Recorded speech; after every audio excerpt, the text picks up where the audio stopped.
Joseph was brought down to Egypt.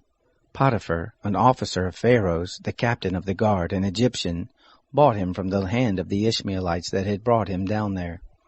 The Lord was with Joseph, and he was a prosperous man. He was in the house of his master the Egyptian. His master saw that the Lord was with him, and that the Lord made all that he did prosper in his hand. Joseph found favor in his sight. He ministered to him, and he made him overseer over his house, and all that he had he put into his hand. It happened from the time that he made him overseer in his house and over all that he had, that the Lord blessed the Egyptian's house for Joseph's sake, and the blessing of the Lord was on all that he had, in the house and in the field.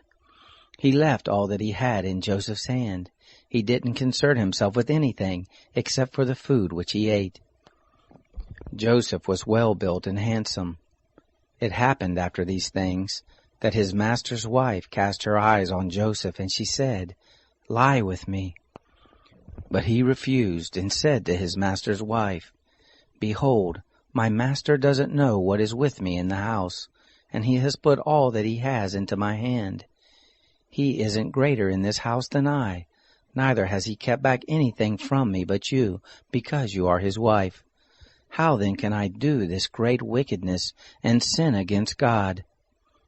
It happened that as she spoke to Joseph day by day, that he didn't listen to her, to lie by her or to be with her.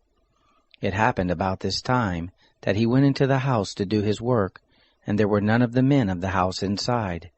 She caught him by his garment, saying, "Lie with me." He left his garment in her hand and ran outside.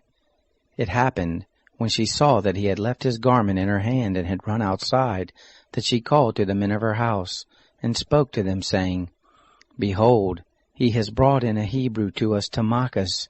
He came in to me to lie with me, and I cried with a loud voice. It happened, when he heard that I lifted up my voice and cried, that he left his garment by me and ran outside. She laid up his garment by her until his master came home.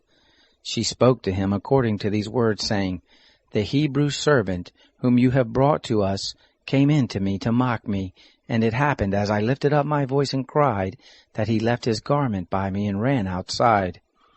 It happened, when his master heard the words of his wife which she spoke to him, saying, "This is what your servant did to me," that his wrath was kindled. Joseph's master took him and put him into the prison, the place where the king's prisoners were bound, and he was there in custody. But the Lord was with Joseph and showed kindness to him, and gave him favor in the sight of the keeper of the prison. The keeper of the prison committed to Joseph's hand all the prisoners who were in the prison. Whatever they did there, he was the doer of it.